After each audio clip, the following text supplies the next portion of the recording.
Bro, ఈ కాశ్మీర్ ఉగ్రదాడి ఏదైతే జరిగిందో దీనిపైన అయితే పవన్ కళ్యాణ్ గారు చాలా ఉడికిపోవడం మనం చూసాము. అసలు ఆయన రియాక్షన్, ఎందుకంటే అటు నెల్లూరు దగ్గర కావల్లో ఎవరో సంబంధించిన వ్యక్తి చనిపోవడం, అట్లానే విశాఖలో జరిగిపోవడం, సో వాళ్ళ దగ్గరికి వెళ్ళి ఆయన పరామర్శిస్తానని కూడా చెప్పారనమాట.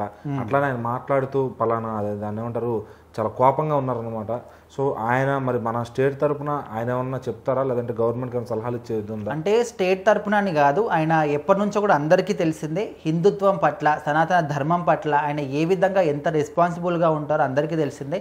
చాలామంది అనుకోవచ్చు, ఎందుకు ఓన్లీ ఈ మతపరంగానే పోట్లాట చేస్తావు, ఎందుకు ఈ మతపరంగానే హిందుత్వం పరంగానే ముందుకెళ్తావా, వేరే మత వాళ్ళు ఎవరు కూడా మీకు ఓట్లేదు, చాలామంది కూడా అపోజ్ చేసే వాళ్ళు ఉన్నారు. కాకపోతే ఇప్పుడు కొంతమంది ఇప్పుడు క్రిస్టియన్స్ ఉన్నారు, వాళ్ళు ఏ విధంగా అంటే హిందువులనే టార్గెట్ చేసి మీరు మతం మారనని మత ప్రచారం చేసుకుంటారు.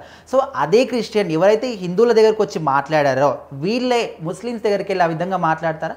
మాట్లాడలేరు. ఎందుకంటే వాళ్ళు ఆ విధంగా ఐకమత్యంగా ఉంటారు. ఒకరి మీద దాడి జరిగినా కూడా ఐకమత్యంగా వచ్చి వాళ్ళకు వాళ్ళు ప్రొటెక్షన్ చేసుకునే ఒక సత్తా వాళ్ళకు ఉంది కాబట్టి వాళ్ళ దగ్గరికి ఎవరు వెళ్ళలేరు. సో అందుకోసమని ఇలాంటి వ్యక్తులు, పవన్ కళ్యాణ్ గారు లాంటి కొంతమంది వ్యక్తులు సనాతన ధర్మం గురించి చెప్పుకుంటేనే ఖచ్చితంగా మాకు కూడా బలం ఉందని బయటికి ఎక్స్పోజ్ అవుతుంది. సో ఆ విధంగా ఆయన పోరాటం చేస్తారు తప్ప ఇక్కడ వేరే మతాన్ని సపోర్ట్ చేస్తాం, వేరే కులాన్ని, ఈ విధంగా అయితే ఎప్పుడు కూడా కనిపించలేదు. సో మొత్తానికైతే ఇక్కడ ఏ విధంగా అంటే ఆయన రీసెంట్గా మనకు కాశ్మీర్లో జరిగిన ఉగ్రదాడి గురించి అందరికీ తెలిసిందే. సో అక్కడ చనిపోయిన వాళ్ళలో దాదాపు ఒక 28 నుంచి 30 మంది చనిపోయారని క్లారిటీగా చెప్తున్నారు. సో అందులో ఇద్దరు ఆంధ్రాకి చెందిన వాళ్ళు కూడా ఉన్నారు. సో ఒకరు నెల్లూరు జిల్లా కావలికి చెందినటువంటి మధుసూదన్ రావు, అదేవిధంగా విశాఖవాసి చంద్రమౌళి. సో వీళ్ళిద్దరు కూడా అక్కడైతే చనిపోయారు. సో మరి ఖచ్చితంగా అక్కడ హిందువులని టార్గెట్ చేసి చంపడం అనేది చాలా దురదృష్టకరం. ఎందుకంటే ఇప్పుడు మన దేశంలో ఉన్న ప్రజలందరూ కూడా ఓన్లీ హిందువులే ఉన్నారా, ఓన్లీ ముస్లిమ్సే ఉన్నారా, ఓన్లీ క్రిస్టియన్సే ఉన్నారంటే కాదు. అందరం కూడా కలిసికట్టుగా ఓన్లీ ఈ 3 మతాలే కాకుండా చాలామంది కూడా ఇతర దేశస్తులు కూడా మన దగ్గర వచ్చి స్వేచ్ఛగా ఏదో ఒక పని చేసుకునేటువంటి ఒక స్వాతంత్రం ప్రతి ఒక్కరు కూడా మన దేశంలో ఉంటుంది. సో అలాంటి దేశంలో అక్కడ పర్యటించడానికి ఏదో సరదాగా వెళ్ళిన ప్రదేశానికి మన ఇండియన్ ఆర్మీ డ్రెస్ వేసుకొని వచ్చి అంటే వెన్నుపోటు పోవడం. అంటే ఇప్పుడు చాలామంది ఆర్మీ అంటే ఎట్లా అంటే మన ఇండియన్ ఆర్మీ ధైర్యంగా ముందుకెళ్ళి మేము అటాక్ చేస్తున్నామని ఎదురుగా నిలబడి అటాక్ చేస్తారు. వాళ్ళు అట్లా కాకుండా దొంగచాటుగా వచ్చి అటాక్ చేస్తారు.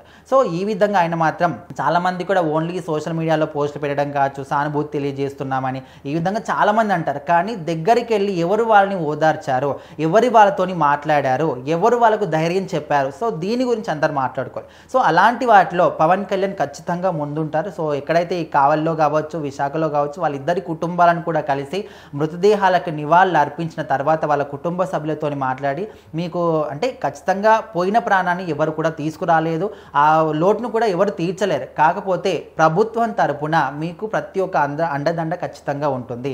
ఏమాత్రం కూడా అధైర్యపడకండి. కుటుంబ పెద్దను కోల్పోయినప్పుడు ఆ బాధ ఏ విధంగా ఉంటుందో ఖచ్చితంగా అందరికీ తెలిసిందే.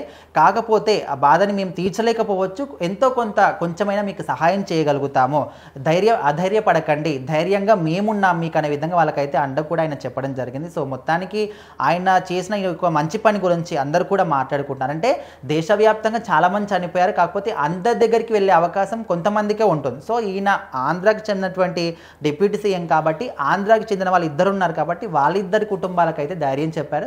సో మరి ఇలాంటి వాళ్ళు చాలామంది ఉంటారు. సో ఖచ్చితంగా వాళ్ళందరి కుటుంబ సభ్యులకు కూడా ధైర్యం చేకూరాలని చాలామంది కూడా కోరుకుంటున్నారు.